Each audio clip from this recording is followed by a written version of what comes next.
In this video, we are going to learn about the basic assumptions of perfect competition. Perfect competition is a market structure which has the following features.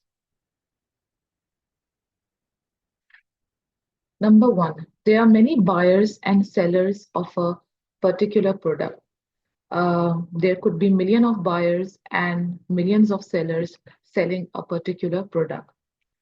Because there are so many uh, sellers, it follows that each seller is producing a very small proportion of the total output. It could be less than 1%. For example, suppose that let us talk about the cucumber market. Um, there are there are many sellers selling cucumbers in the market, and the total market output is 500,000 cucumbers. It means that the total production of cucumbers is 500,000 in the province of Sindh. But each seller is producing less than 1% of the total output. Each seller maybe is producing 1,000 cucumbers or 2,000 cucumbers, etc. There are many buyers. It means that a single seller will be able to sell everything at the market price. So the single seller is not worried that his products will not be sold.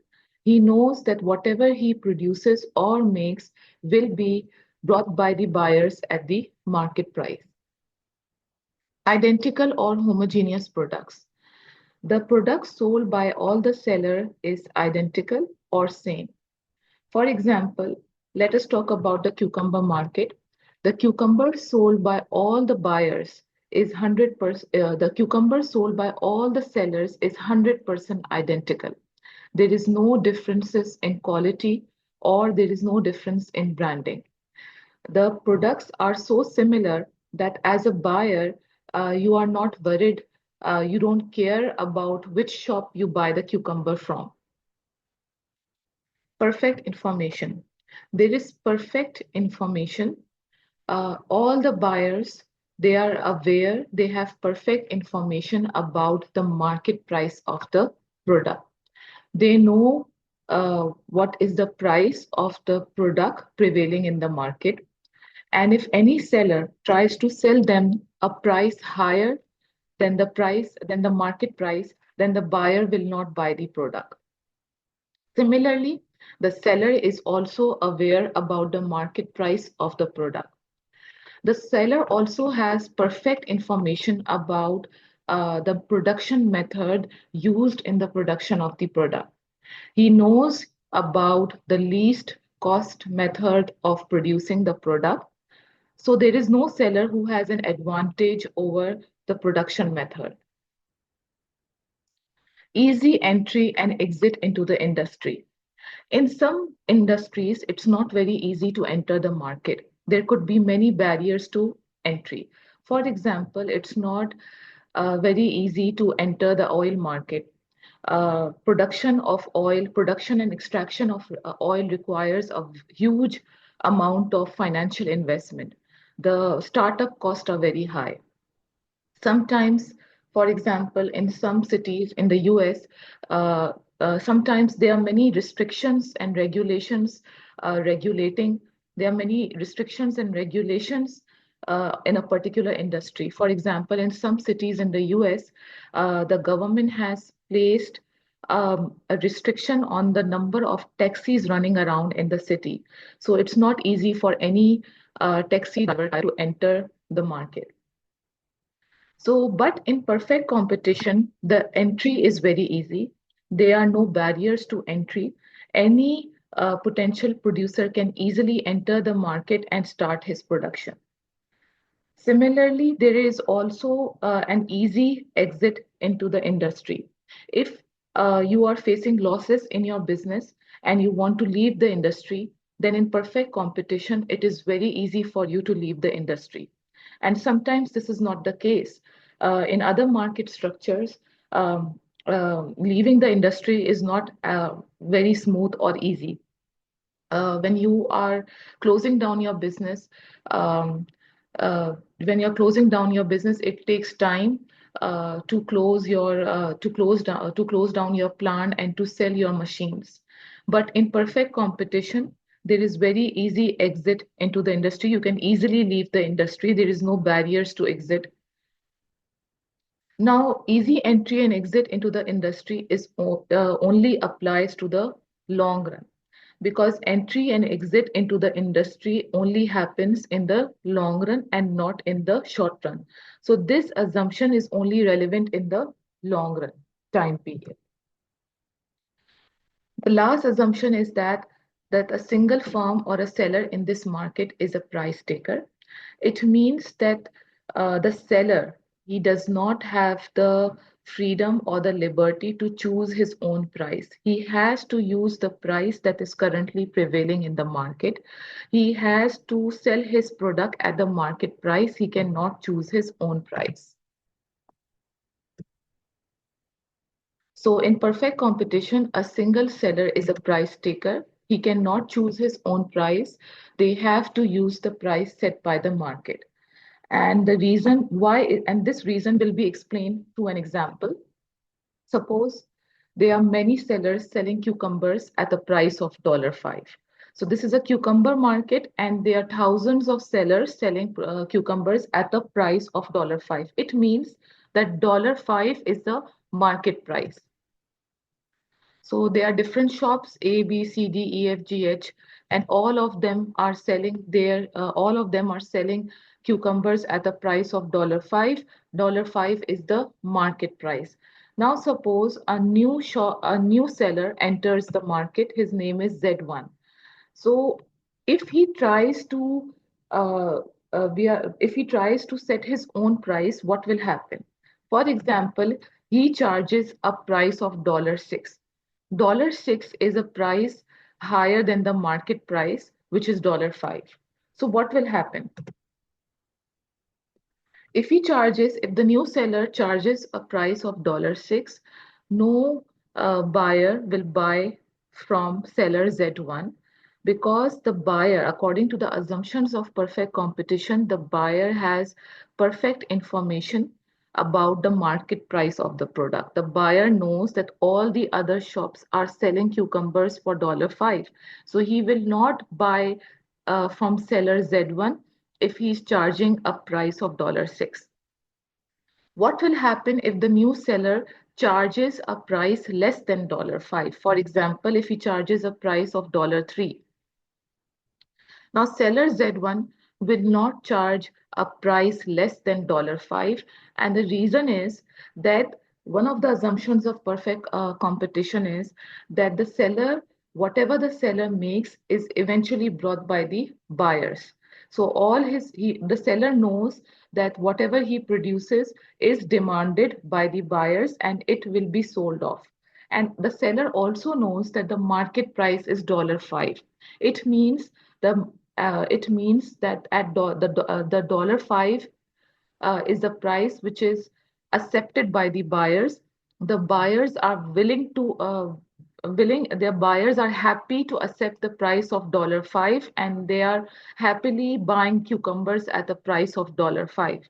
So the seller will not charge $3 for his cucumbers, because he knows that he can easily sell all his production at $5.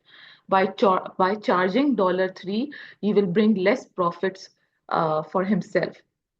So, uh, to conclude, the seller will not charge a price higher than the market price, because in this way, no buyer will buy the product from him, and the seller will not charge a price lower than the market price, because this would mean less profits for the seller. So that is why the seller will use the market price of $5. He is a price taker. So when I talk about market price, what do I mean by the market price? Where is this price coming from? So how is price in the market determined? So the price in the market is determined by the market forces of demand and supply. So recall from chapter 3, uh, the demand and supply curves. So we will construct the demand and supply curves. So price was on the vertical axis and quantity was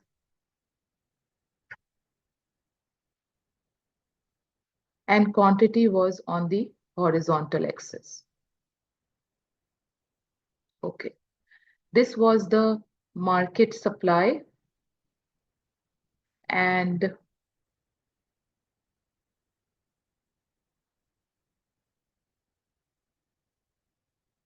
this is the market demand. So the price in the market is determined by the interaction of the supply curve, of the market supply curve, and the interaction of the market demand curve. The market supply curve represents the combined supply of millions of sellers, and the market demand curve represents the combined demand of millions of buyers. When these two forces interact in a market, when millions of sellers and millions of buyers interact in a market, we get the equilibrium quantity and we get the equilibrium price. So this equilibrium price is actually the market price.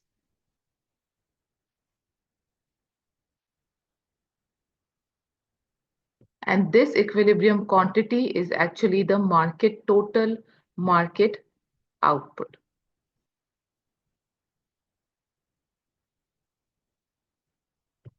So in the case of cucumbers, the total market output in the province of Sindh was 500,000 and the equilibrium price of cucumbers was $5. So this is the cucumber market. And this is how the market price is determined in the market. The market price is determined by the interaction of the market supply and the market demand curve. So the market supply is the combined supply curve of millions of sellers, and the market demand is the combined demand curve of millions of buyers. So this is the cucumber market, and this is how the market price is determined. And this is the equilibrium quantity. We also call this the market output or total production. Remember that equilibrium quantity occurs when quantity supplied is equal to quantity demanded. Okay. So that means if the market output is 500,000, it's actually the quantity demanded, and it is also this 500,000 is also the quantity supplied. Okay. So now let us now draw the single seller in a perfect competition. We are going to draw the single seller demand curve.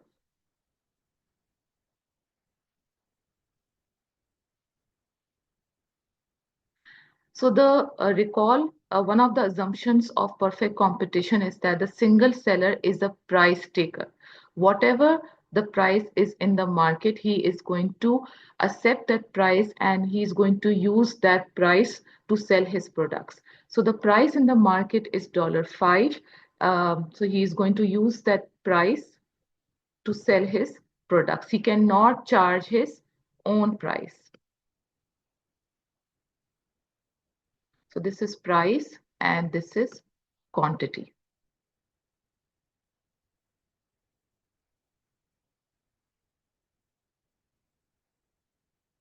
So the single seller will charge a price of $5.